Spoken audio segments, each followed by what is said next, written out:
ઝઘડિયાની metro polymer કંપનીમાં blast થયો, કામદારો દાઝ્યા અને મોત પણ થયા। પરંતુ આ દુઃખદ ઘટનામાં રાજકારણ ત્યારે ગરમાયું જ્યારે ધારાસભ્ય ચૈતર વસાવા ત્યાં પહોંચ્યા।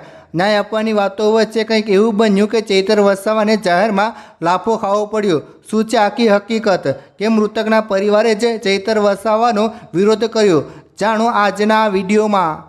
23 એપ્રિલ 2024ના રોજ ઝઘડિયા જીઆઈડીસીની મેટ્રો પોલિમર કંપનીમાં ભયાનક બ્લાસ્ટ થયો હતો।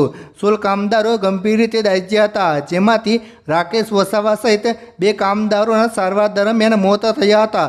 27 એપ્રિલના રોજ આ મૃતકોના પરિવારજનો વળતરની વાત કરવા માટે કંપની સુધી પહોંચ્યા હતા।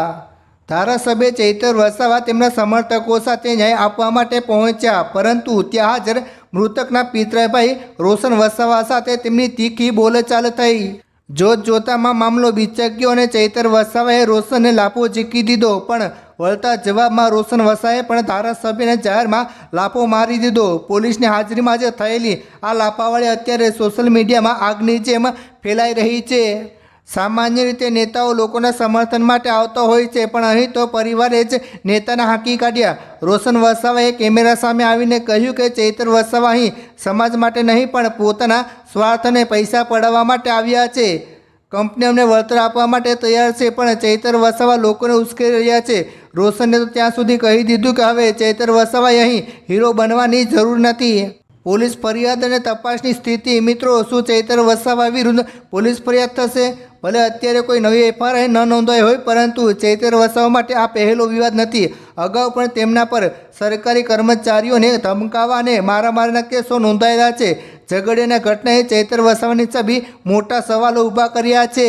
બીજી તરફ પોલીસ આ સમગ્ર મામલે તપાસ કરી રહી છે। મૃતકના ભાઈ રોશન વસાવાએ ચૈતર વસાવા પર ઉશ્કેરણી અને હુરળ કરવાના ગંભીર આક્ષેપો કર્યા છે, જે ભવિષ્યમાં કાયદાકીય કાર્યવાહીનું કારણ બની શકે છે।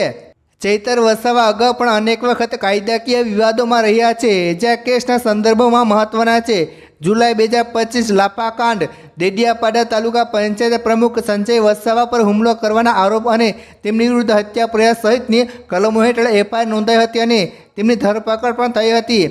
નવેમ્બર 2023 વન વિભાગ વિવાદ, વન વિભાગના અધિકારીઓને ધમકાવવા અને હવામાં ફાયરિંગ કરવાના કેસો પણ તેમની સામે રાયોટિંગ અને આર્મ્સ એક્ટ પર ગુનો નોંધાયો હતો। એક તરફ પરિવારે વળતર સ્વીકારી લીધું છે અને બીજી તરફ ચૈતર વસાવા હજુ પણ લડતની વાત કરી રહ્યા છે। શું ખરેખર ચૈતર વસાવા ન્યાય આપવા માટે આવ્યા હતા કે પછી મામલો ઉશ્કેરનો હતો? તમને શું લાગે છે? કમેન્ટમાં જરૂર જણાવો। વિડીયો ગમ્યો હોય તો લાઈક કરો, શેર કરો અને આવી જ અપડેટ જોવા માટે અમારી ચેનલ સબસ્ક્રાઈબ કરો।